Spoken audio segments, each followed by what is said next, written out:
Ćao, ja sam Sandro Stevanović, ovo je moja ovčarska radnja, izvolite ući.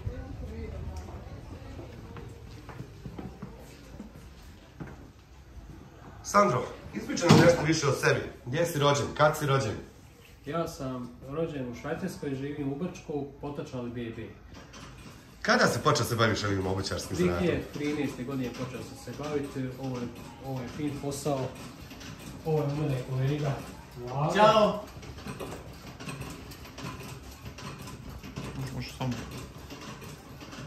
Počeo sam raditi i stvarno mi dobro ovdje u ovčarskoj radnji, popravljam obuću.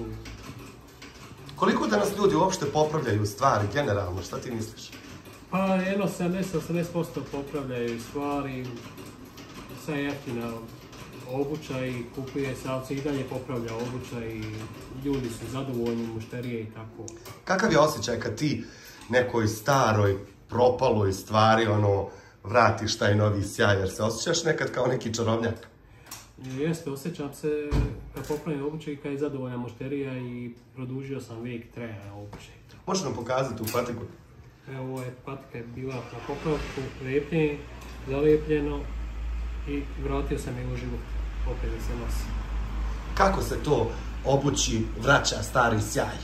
Evo, sad ćete vidjeti.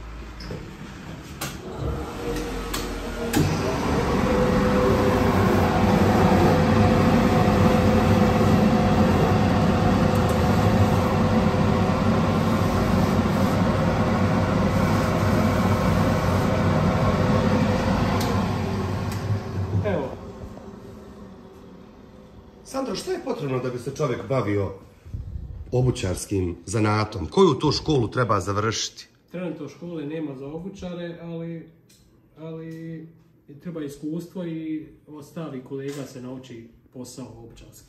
Koliko je tebi trebalo vremena da naučiš da radiš ovaj posao? S obzirom da je moj otac vodio firmu 81. godine, ja sam preko oca malo naučio raditi i od kolega sam naučio raditi ovčarski zanat.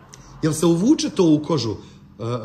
Taj miris kože, gume?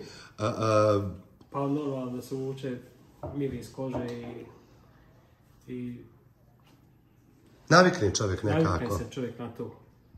Da mi kaži, jel ima nekih nezgodnih situacija u tvom poslu? Pa bilo je nezgodnih situacija, neka su mušterije nezadovoljne, dođe, ali Dešava se i to. Što je normalno, jel? Ja, što je normalno. A da li se dešava u posljednje vrijeme da neko dođe, recimo da kaže ja bih volio da naučim ovaj zanat, obzirom da je ovo jedna, ja mislim, jedina obućarska radnja u našem gradu. Dešava li se da dođe neko ko je možda završio neku srednju školu ili nije završio srednju školu i kaže ja bih volio da naučim ovaj posao? Nijedna mušterija, to jest i kao omladinac da dođe da pita za rad u ovčarskom, nikoga ne privlači u ovaj posao ovčarski. A zašto? Šta misliš, zašto je to tako? Pa ne znam, izumire ovaj zanat. A čekaj, ako kažemo da ste vi jedina obućarska radnja u gradu, znači da vi imate puno posla, što bi dalje značilo da vi dobro i zarađujete.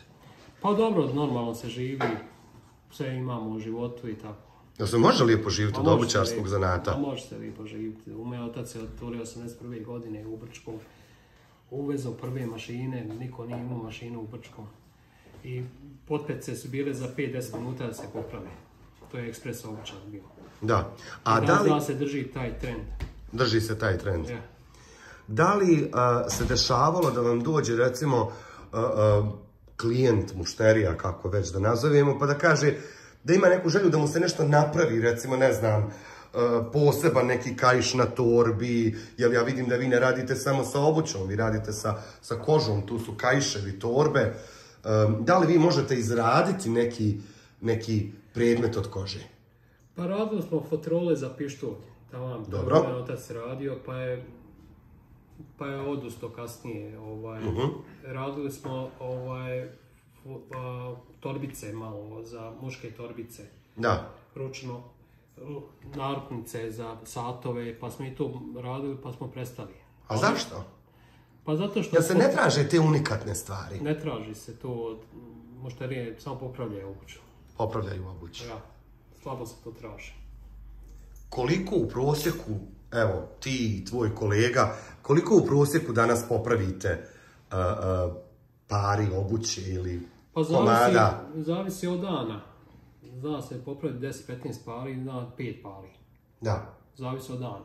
I prodaja isto, kajševa i torbice. Sve zavisi od dana.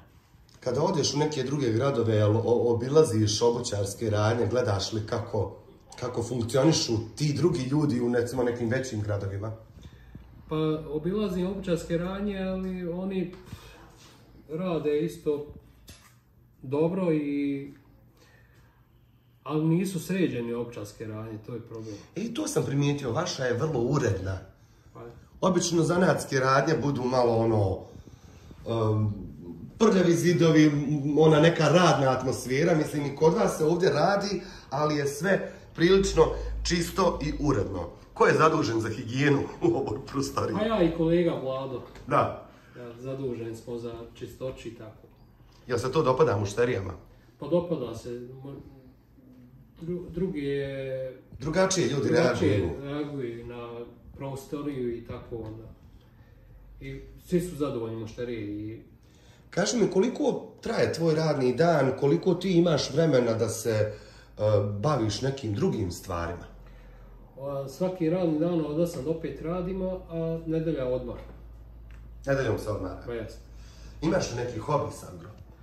Pa trenutno nemam, sad trenutno radim kao obućar, a bio sam prije policajac i tako. Da li to posao ne dozvoljava da se čovjek bavi hobijem ili... Pa i posao a nema trenutno hobija. Ništa. Evo ovako, kaži mi da li bi ti recimo mladim ljudima preporučio da se bave ovim zanatom? Pa ja bih volio da dođe neki mladi čovjek da pita je treba radnike, treba da se obuči, volio bi da se nastavi obućarski zanat. A da bismo nekako stimulisali te mlade ljude da nastave taj obućarski zanat kao što si ti rekao, možda bi im trebali reći koliko bi u prosjeku mjesečno oni mogli da zarade.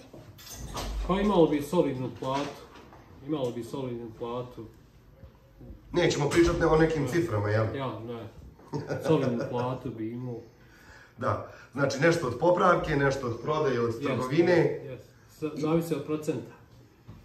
Da li tebi tvoj posao oduzima neki dio tebe ili uživaš dok radiš ovo? Uživam kad radim, U redu. Ništa, evo, već polako mušterije ulaze u objekat, mi krademo vaše dragocjeno vrijeme. Sandro, veliko ti hvala i puno sreće. Vidimo se, čao. Hvala vama, dođenja, prijatno. Imam 2 ova kajša, sad ćemo samo na